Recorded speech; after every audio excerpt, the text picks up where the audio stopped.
Señor, necesito que salga del vehículo y me muestre su identificación de nuevo.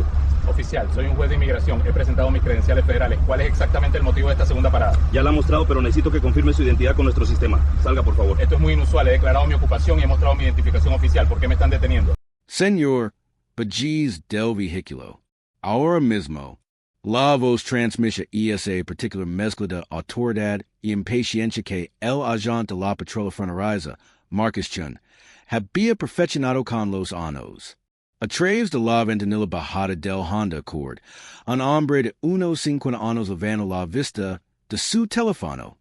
La confusión se reflejaba en su rostro. Disculpe, ¿cuál es el problema? Dije que salieras del vehículo. Soy juez federal de inmigración. Lo estoy mostrando mis credenciales ahora mismo. Cualquiera puede comprar una placa falsa en línea.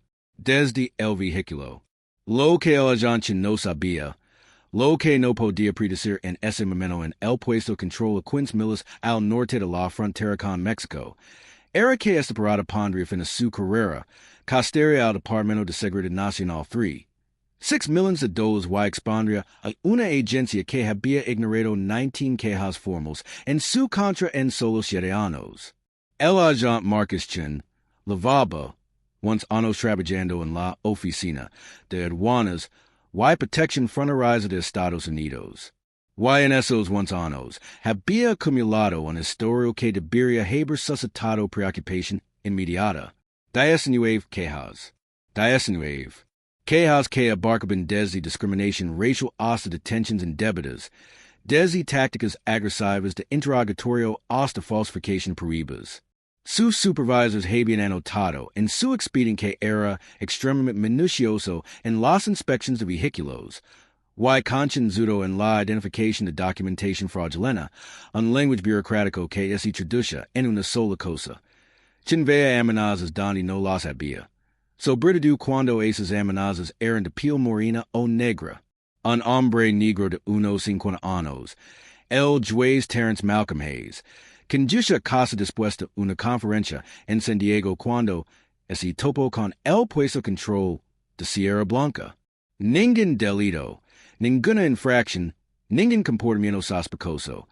Solo un juez federal completando un recorrido rutinario por Texas por la incidente 10. Antes de continuar, desde donde nos ves, si es tu primera vez aquí, suscribid. Historias como estas necesitan ser compartidas. Y tu apoyo nos ayuda a revelar más verdades. El puesto de control de la Patrulla Fronteriza de Sierra Blanca se encuentra en la incidente 10. En el condado de Hudspeth, Texas, a unos 111 kilómetros al sur de El Paso. Y es un tramo de carretera deserta donde el terreno es extendido y marin en todas direcciones, donde el calor se refleja en el asfalto, incluso en octubre, y donde los edificios blancos y los vehículos con franjas verdes del puesto de control rompen la monotonía como un espejismo burocrático. El viento arrastra polvo que se posa sobre todo. Los camiones semi-remolque permanecen estacionados en el carril comercial, con SUS motors rugiendo. Los vehículos de pasajeros se introducen en carriles estrechos marcados por conos naranjas y el perpetuo ola escape y neumáticos calientes. Eran las 15:47 de un jueves de octubre.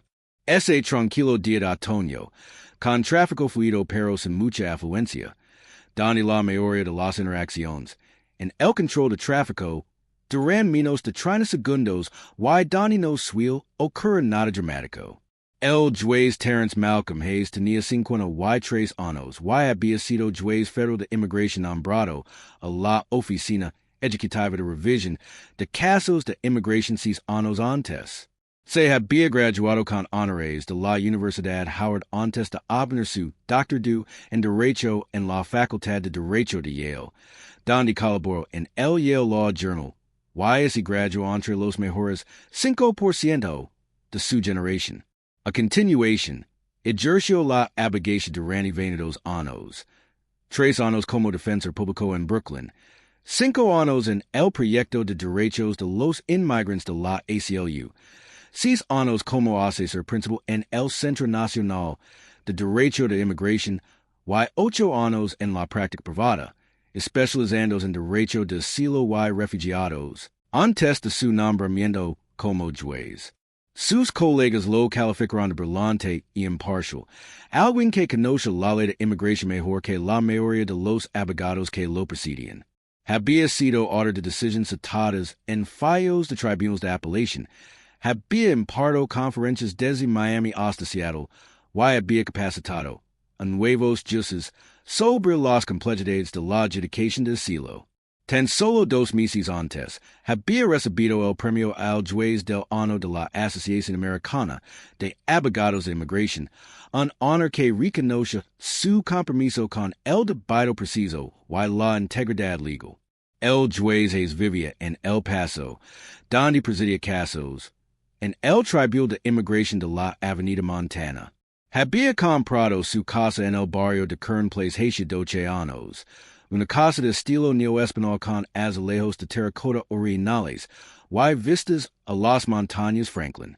Ese jueves, regresa para una conferencia de 3 días en San Diego sobre los cambios en los procedimientos de asilo en verde de los recientes cambios de política. Su maletín estaba en el asiento del copiloto con material de presentación, y una computadora portátil con borradores de opiniones que planeaba finalizar durante el fin de semana. Vestía como siempre para las conferencias. Traje azul marino, camisa blanca de vestir y corbata verdeos ligeramente afillada para el trayecto. Había parado al almorzar en Tucson. Tenía una reserva para cenar con su esposa en 2 horas. El trayecto fue rutinario, familiar, sin nada destacable. El agente Marcus Chun, de 41 años, había estado asignado al puesto de control de Sierra Blanca durante los últimos 4 años. Antes de eso, había trabajado en la Patrulla Fronteriza cerca de McAllen, donde acumuló su primera oleada de quejas. Sus supervisors lo describieron en las evaluaciones como orientado a los resultados y señalaron que a veces demuestra un celo excesivo en los procedimientos de investigación, lo que, introducción burocrática, significaba que perfilaba a los conductores y agravaba las situaciones innecesariamente. Las denuncias contra quien trajeron un patrón claro. En 2016, detuvo una familia mexicoamericana durante 3 horas porque el agente del padre parecía incompatible con su solicitud de ciudadanía, incluso después de validar los documentos que mostraban actas de nacimiento de Laredo. Se lo asignó capacitación. En 2018, registró un vehículo conducido por una mujer negra de Louisiana, insistiendo en que su contrato de alquiler era fraudulento a pesar de la verificación telefónica de la compañía de alquiler. Se admitió la denuncia y se lo asignó capacitación adicional. En 2019, retuvo a un solicitante de asilo hondureño en una celda durante 6 horas, sin comida ni agua, alegando que el hombre no cooperó cuando los testigos informaron que simplemente lo había pedido llamar a su abogado. Reprimenda formal y lo asignó capacitación de sensibilidad. Luego legaron 2020 y 2021, años en los que las quejas se intensificaron. Un prócer nativo americano que pasaba por el puesto de control fue interrogado sobre su inscripción tribal a pesar de presentar un pasaporte estadounidense. Un empresario pakistaní estadounidense fue detenido porque alegó que su documentación de exportación era sospechosa, documentación que posteriormente se verificó como completamente legítima. Una familia india fue separada durante 2 horas mientras quien los interrogaba sobre su estatus migratorio, a pesar de que todos eran ciudadanos naturalizados desde hace más de una década. El patrón era claro. La documentación era extensa. Los supervisors notaron inquietudes en las revisiones trimestrales. Pero, de alguna manera, Marcus Chin permaneció patrullando, permaneciendo en los puestos de control, permaneciendo en una posición donde sus prejuicios podían manifestarse en detenciones, registros y humiliaciones. Aces nota sobre sensibilidad y participación comunitaria nunca se tradujeron en consecuencias significativas. Completo los módulos de capacitación. Firmo los formularios y regreso a su puesto, donde los mismos patrones persistieron. A las 1546, lego una llamada de la central. La voz del otro lado era entrecortada. Professional y distante. Vehículo que se acerca al puesto de control. Conductor masculino de raza negra. Paris nervioso. Revisa repetidamente los espejos. Posibles irregularidades en la documentación. La llamada provino del compañero de Chin en la inspección técnica de vehículos. Quien había dejado pasar varios coches antes de parar el Honda Accord. Para Chin. Esta era precisamente la clase de situación que le habían entrenado para identificar. Comportamiento nervioso. Mirando por los espejos. Conductor negro en una ruta fronteriza. Esta era su especialidad. El juez se acercó al puesto de control haciendo exactamente lo que cualquier conductor legal hace. Redujo la velocidad a la indicada. Mantuvo ambas manos visibles en el volante y se preparó para responder las preguntas habituales. Lavaba su corona conferencia y su placa judicial sellada al bolsillo del traje. Sus credentials federales estaban en la consola central a su alcance. Había pasado por este puesto de control docenas de veces a lo largo de los años. Nunca le había lavado más de 45 segundos. Pero el agente vio algo diferente. Vio a un hombre negro con un traje caro, conduciendo un vehículo nuevo, en una ruta frecuentemente utilizada por contrabandistas. En su experiencia, esa combinación significaba una sola cosa, algo fingiendo ser algo que no era. ¿Crees que los agentes de la Patrulla Fronteriza deberían estar obligados a verificar sus credentials con las agencias emisoras antes de detener funcionarios federales? Deja tu respuesta a continuación. La confrontación se desarrolló con el terrible impulso del choque entre los prejuicios y la autoridad. Quien se acercó a la ventanilla del conductor, con la mano apoyada en su arma reglamentaria. Con ese acto de amenazamiento y despreocupada que buscaba imponer su dominio. Señor, salga del vehículo. Ahora mismo. El juez levantó la vista de su teléfono, donde estaba revisando su reserva para cenar.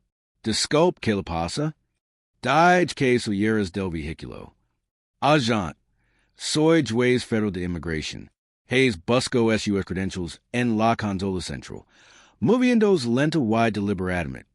Mi identificación está aquí. Chin entrecero los ojos. Meten las manos donde pueda verlas. Voy a buscar mis credentials federales. Soy el juez Terence Hayes, de la Oficina Ejecutiva de Revisión de Casos de Inmigración.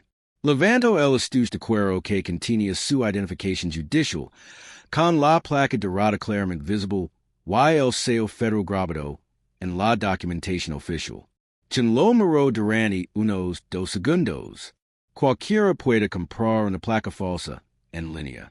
Fuera del vehículo. Esta no es una placa falsa. Y es una identificación judicial federal. Puede verificarlo con la Oficina de Información de Inmigración y Refugiados, IODAR, en Falls Church, Virginia. El número está en el reverso. Mira igual que si es el fiscal general. Sal del Cosia. Hayes sintió el familiar peso del agotamiento que conlleva este tipo particular de confrontación. Había juzgado miles de casos de inmigración. Conoce los protocolos de control fronterizo mejor que la mayoría de los agents. Y sabía exactamente lo que estaba sucediendo. Agent Chun, dijo, leyendo la placa con su nombre. Lo estoy mostrando una identificación federal válida. Soy juez federal en funciones. No he cometido ninguna infracción que justifique mi detención. El sujeto se niega a cooperar. Dijo Chun por la radio, generando ligeramente. Solicito refuerzos. Otros 2 agents comenzaron a caminar hacia el vehículo. Una mujer de unos 60 años que había en el coche detrás de Hayes bajo la ventanilla. Oficial, creo que hay un error. Ese hombre lo mostró, su identificación. Chun la ignoro. Hayes lo intento de nuevo. Con voz en control de pero firme. Agent Chun. Según el título 8 del Código de los Estados Unidos, Section 1357. Su autoridad en este puesto de control es limitada a interrogatorios relacionados con el estatus migratorio y la nacionalidad. Lui mostrado credentials federales que acreditan tanto mi ciudadanía como mi capacidad oficial como juez federal. No tiene fundamento legal para detenerme. Ese fue el momento. El rostro de Chin es endurecido. Su prejuicio es calcificó hasta convertirse en algo impenetrable. Cualquiera puede memorizar algunos números de estatuto. Salga del vehículo o lo expulsar. Esta es una detención illegal sin causa probable. Dijo Hayes. Cito las protecciones de la cuarta enmienda contra registros y incautaciones irrazonables. Invoco mis derechos bajo la ley de privacidad. Y les aseguro que esta detención será documentada y impugnada. Chin alcanzó la manilla de la puerta. La mujer del costa atrás empezó a grabar con su teléfono. Un hombre en una camioneta en el carril de al lado hizo lo mismo. Hoy ese tipo es juez, gritó. Te enseño su placa. Chin volvió a llamar por radio. Se necesita supervisor en la inspección primaria. Sujeto poco cooperativo que alega estatus federal. Aquí es donde el sesgo se vuelve peligroso. Aquí es donde la suposición sobre quienes ocupan puestos de autoridad, sobre en quienes se pueden confiar las credentials, sobre quien merece el beneficio de la duda, prevalecen sobre la evidencia física que existe en las manos.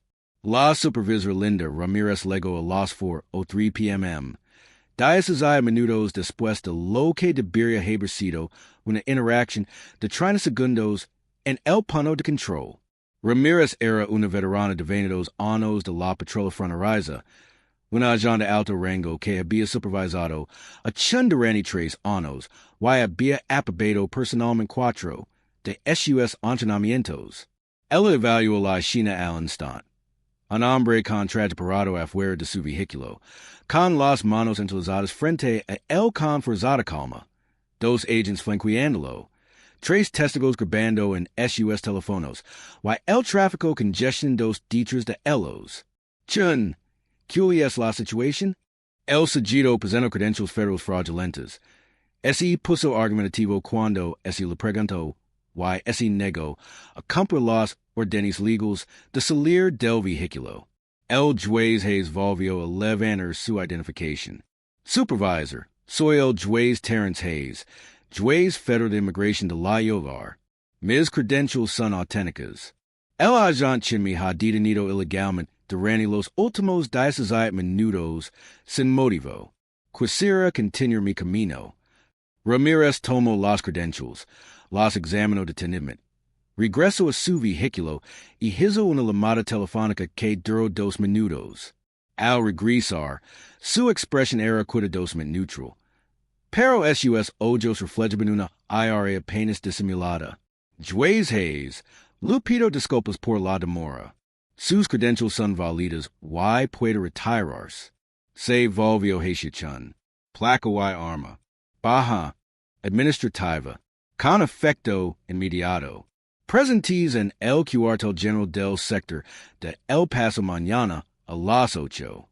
El rostro de Chin palideció. ¿Qué? Estaba siguiendo el protocolo. Placa y arma, agent Chin. Ahora, el juez Hayes se quedó junto a su vehículo un momento más, observando a Chin entregar su placa y arma de servicio con manos temblorosas. Los testigos siguen grabando. La mujer del coche detrás se acercó. Lo grave to do en video, dijo. Siento mucho que te haya pasado. Hayes le dio las gracias en voz baja, aceptó su información contacto, y regresó a su vehículo. Tenía las manos firmes. Su expresión era serena. Pero la IRA, La humiliación, el agotamiento profundo de tener que demostrar humanidad a alguien su parcialidad y es tan completa que no puede ver los credenciales federales en sus propias manos. Eso tomaría más tiempo de procesar. La historia así estaba defendiendo. Deberían ser despedidos automáticamente los agentes con patrones de discriminación racial tras la detención ilegal de funcionarios federales? Deja tu respuesta. En 4 horas, los videos así habían difundido por las redes sociales. Las imágenes de la mujer mostraban todo el enfrentamiento. Hayes presentando credentials, citando estatutos específicos y manteniendo la calma mientras se intensificaba la situación. El video del conductor de la camioneta captó a quien le mandó falsa a la placa federal. Un tercer video de alguien en un auto varios carriles más ala. Captó la creciente multitud de testigos while la legada del supervisor. Los titulares apresaron en cuestión de horas. Un agente de la Patrulla Fronteriza detiene a un juez federal de inmigración en un puesto de control. Juez negro detenido en la frontera a pesar de mostrar credentials. Juez federal detenido ilegalmente. El agente tenía 19 denuncias previas. Un juez de inmigración cita la ley y el agente que lo detuvo de todos modos. La Asociación Americana de Abogados de Inmigración emitió un comunicado 24 horas después. El Colegio de Abogados Federal hizo lo mismo 6 horas después. La Asociación Nacional de Jueces de Inmigración solicitó una investigación exhaustiva. El Fondo de Defensa Legal de la NAACP emitió un comunicado que vinculaba el incidente con patrones más amplios de discriminación racial por parte de la Patrulla Fronteriza. El Paso Times publicó un artículo de portada que documentaba el historial de denuncias de Chun que fuentes internas habían infiltrado en cuestión de horas. Abogados de derechos civiles contactaron al juez Hayes esa misma noche. La demanda se presentó 4 semanas después en el Tribunal de Distrito de los Estados Unidos para el Distrito Oeste de Texas, nombrando como acusados al agente Marcus Chun, a la supervisora Linda Ramirez, al jefe del sector de la Patrulla Fronteriza de El Paso y al Departamento de Seguridad Nacional. La denuncia detalla 7 reclamos específicos: detención ilegal sin causa probable o sospecha razonable, perfil racial y discriminación bajo la cláusula de igual protección, violación de las protecciones de la cuarta enmienda contra la confiscación reasonable, indiferencia deliberada ante un patrón de violaciones constitucionales, falta de capacitación y supervisión adecuadas del agente a pesar del historial de denuncias documentado, violación de la ley de privacidad atrevida, detención y interrogatorio indebidos y infligir intencionalmente angustia emocional. Los abogados de la ciudad revisaron las pruebas durante las semanas siguientes. Vieron los videos. Leyeron las declaraciones de los testigos. Examinaron las credentials del juez Hayes, que eran indudablemente auténticas. Revisaron el expediente Chun con sus 19 denuncias a lo largo de 7 años. Su patrón de discriminación racial y la documentación de entrenamientos repetidos que nunca cambiaron su comportamiento. Calcularon el costo del descubrimiento de pruebas, las declaraciones, el juicio y la posible indemnización punitiva. Su conclusión fue inequívoca, indefendible. El Departamento de Seguridad Nacional llegó a un acuerdo en 7 meses. La cifra exacta: 6 millones de dólares pagados al juez Terrence Malcolm Hayes, uno de los acuerdos más cuantiosos en la historia de la Patrulla Fronteriza por detención ilegal. El acuerdo incluía un requisito adicional. El DHS implementaría nuevos protocolos de capacitación para el reconocimiento de credentials federales y crearía un sistema de alerta temprana que identificaría a los agentes con patrones de quejas. El agente Marcus Chun fue despedido 6 semanas después del incidente. La carta de despido, cuyas partes se hicieron públicas durante el proceso de descubrimiento de pruebas de la demanda, declaraba: El agente detuvo un funcionario federal sin justificación legal, a pesar de haber mostrado credenciales federales válidas.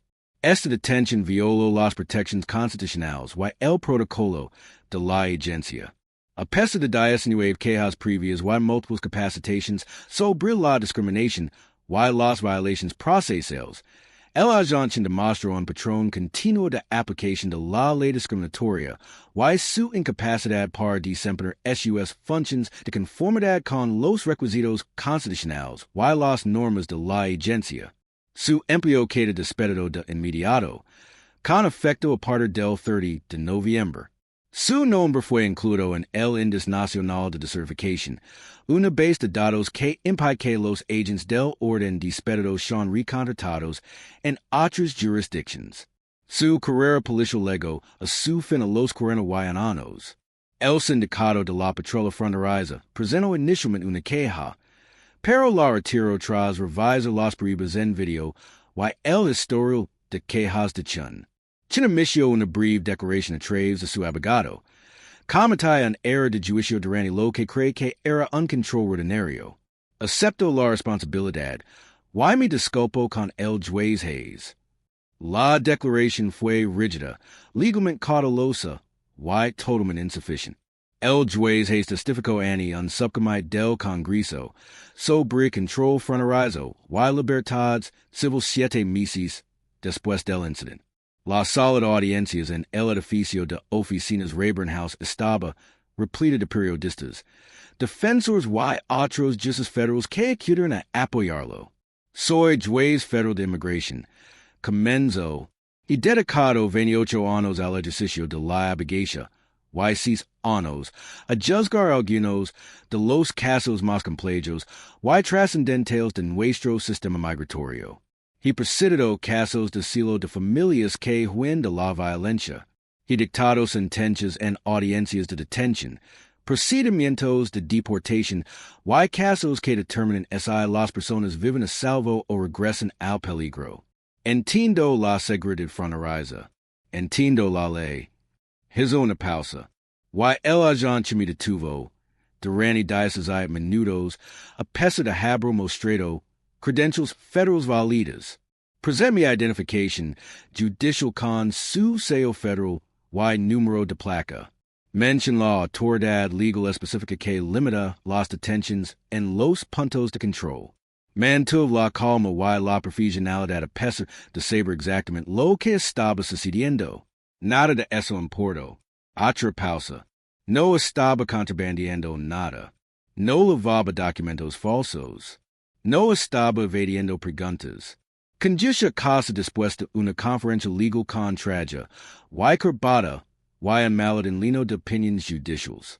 No incomodaba a nadie, excepto al parecer al agente.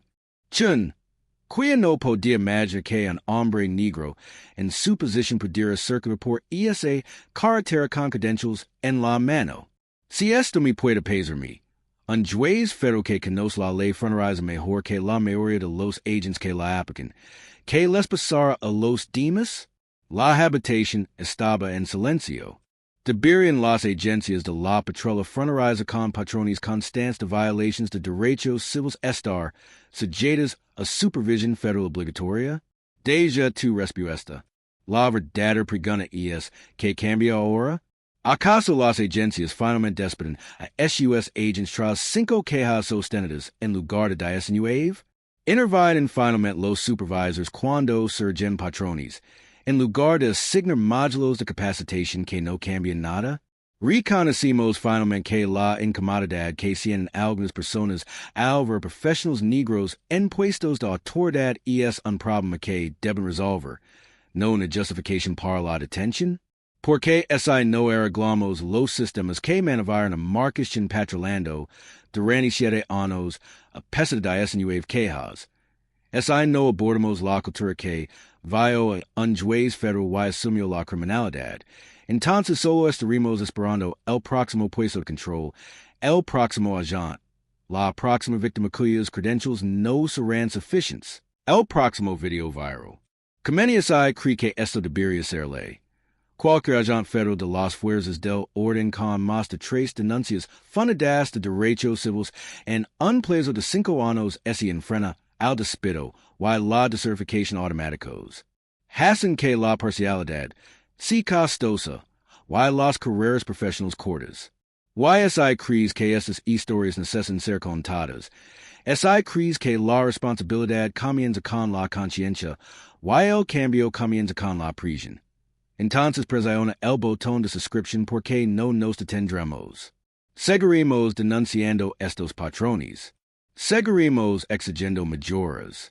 Seguiremos luchando por cada persona que merece pezón retén. Camina por su barrio y existir en espacios públicos sin ser criminalizada por el color de su piel. No se trata solo de un agente de la Patrulla Fronteriza, un puesto de control o un juez federal. Se trata de todos nosotros y del mundo que estamos dispuestos a aceptar.